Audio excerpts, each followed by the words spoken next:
Over 3,000 years ago, in the golden sands of ancient Egypt, a young boy was crowned pharaoh. His name was Tutankhamun. He was only 9 years old when he took the throne, a child chosen to rule one of the greatest civilizations in history. Tutankhamun lived during a time of change and uncertainty. His father, Akhenaten, had introduced a new religion, worshipping only one god, the sun disk Aten. But when Tutankhamun became king, he restored the old gods of Egypt, bringing back Amun, Ra, and Osiris to their temples and returning balance to his people. Although his reign lasted less than 10 years, his name became immortal. Tutankhamun was frail and sickly, but he ruled with dignity. He built temples, supported his priests, and tried to bring peace to a troubled land. At the age of just 19, the boy king died mysteriously, leaving behind more questions than answers. For centuries, his tomb lay hidden beneath the sands of the Valley of the Kings, untouched by thieves. Then in 1922, British archaeologist Howard Carter made a discovery that shocked the world: the untouched tomb of Tutankhamun. Inside were thousands of treasures, golden statues, chariots, jewelry, and most famously, the golden mask that has become a symbol of ancient Egypt itself. The discovery of Tutankhamun's tomb brought the world's eyes back to Egypt, reviving the fascination with the pharaohs that had faded with the passing centuries. Though he ruled only briefly, the boy king achieved in death what he could not in life: eternal fame. Tutankhamun remains one of the most iconic figures in history, a reminder of the mystery, glory, and timeless spirit of ancient Egypt. Now let's take our first look at the untold story of the boy who would be king. The birth of a king. Tutankhamun was born in 1341 BC in the Egyptian city of Thebes, during a time known as the New Kingdom. His father was Pharaoh Akhenaten, one of the most controversial rulers in Egyptian history. And his mother was Queen Kia, one of several women in the pharaoh's harem. However, Tutankhamun wasn't the heir apparent. That title belonged to his half-sister, Princess Ankhesenamun. But at the age of 6 or 7, Ankhesenamun died, possibly from complications of early childbirth. With no other suitable candidate, the royal advisors turned to Tutankhamun.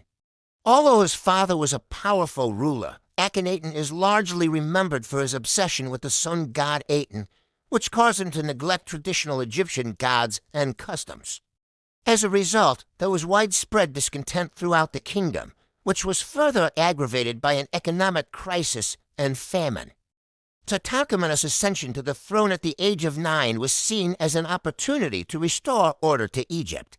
His coronation took place at the age of 10, and he reigned until his death at the age of 19. The early years of Tutankhamun's reign were marked by attempts to undo some of his father's more controversial policies.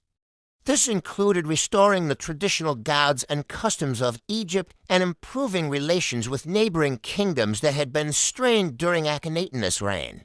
In addition, Tutankhamun's advisors likely recognized that he was unlikely to live a long life, so they wasted no time in having him marry Ankhesenamun, the daughter of a vizier, with the hope that she would bear him a son and secure the continuation of the royal bloodline. The boy king's reign. Tutankhamun's reign saw a return to traditional Egyptian religion after his father Akhenaten had introduced a radical new monotheistic cult that venerated the sun disk Aten. The young pharaoh's advisors, many of whom were high priests in the temple of Amun, encouraged this shift and restored the worship of Amun, Ra, and other traditional deities. They also moved the royal residence back to Thebes, abandoning Akhenaten's new capital at Amarna. In addition to religious reforms, Tutankhamun's reign marked a return to stability after the radical policies of his father. He pursued a more moderate foreign policy, restoring relations with Mitanni and other kingdoms that had been strained under Akhenaten. He also initiated building projects to repair damage done during his father's reign and to promote his own image as a divine ruler. Some of these projects included restoring the Temple of Karnak and building a mortuary temple at Deir el-Bahari. During his reign, Tutankhamun continued his father's policy of expanding Egyptian trade networks into the eastern Mediterranean. He also maintained a strong military force and conducted campaigns against the Kush kingdom in Nubia and the Mitannian Empire in Syria. Despite these military campaigns, Tutankhamun's reign was largely peaceful, and he is often remembered as a benevolent ruler. His reign was not without its challenges, however. In addition to the ongoing conflict with the Hittites in Syria, Tutankhamun faced internal opposition from members of the royal court who opposed his religious and political reforms. Nonetheless, he managed to maintain control and stability throughout his reign. Tutankhamun's death. Tutankhamun's untimely death at the age of 19 has been the subject of much speculation and intrigue over the centuries. Various theories have been proposed to explain the cause of his death, ranging from natural causes to murder. One of the most popular theories is that Tutankhamun died from malaria, a mosquito-borne disease that is common in Egypt. There is evidence that he suffered from the disease during his reign, and it is possible that he died as a result. Another theory is that he was murdered by his advisors, many of whom were members of the royal court and stood to benefit from his death. Some believe that Tutankhamun's half-sister, Enkisenamun, who had been married to the Vizier, orchestrated the plot to kill the pharaoh and secure the throne for herself. However, there is little evidence to support this theory, and it remains largely speculative. A third theory is that Tutankhamun was the victim of a conspiracy by his own father, Akhenaten, who had been forced to abdicate the throne in favor of his son. Some believe that Akhenaten, who was obsessed with the sun god Aten, wanted to restore his position as pharaoh in order to continue his religious reforms. To this end, he may have poisoned or otherwise eliminated Tutankhamun, although there is no direct evidence to support this theory. Finally, there is the theory that Tutankhamun died as a result of an accident or unknown illness. Given the advanced techniques used to preserve his body as a mummy, it is difficult to determine the exact cause of death. Further, given the chaotic state of affairs in Egypt at the time, it is possible that his body was mishandled or that his tomb was disturbed in antiquity. Ultimately, the cause of Tutankhamun's death remains a mystery. The discovery of the tomb.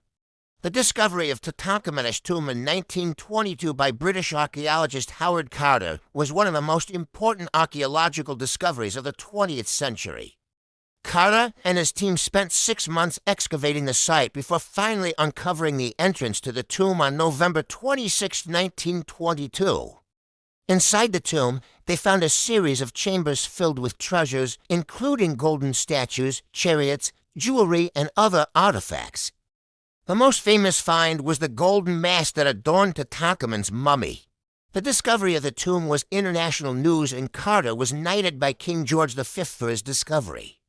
The discovery of Tutankhamun's tomb also led to a revival of interest in ancient Egypt around the world and inspired a new generation of Egyptologists. It also helped to promote tourism to Egypt and the country's cultural heritage. The legacy of the boy king. Tutankhamun's legacy is a complex one.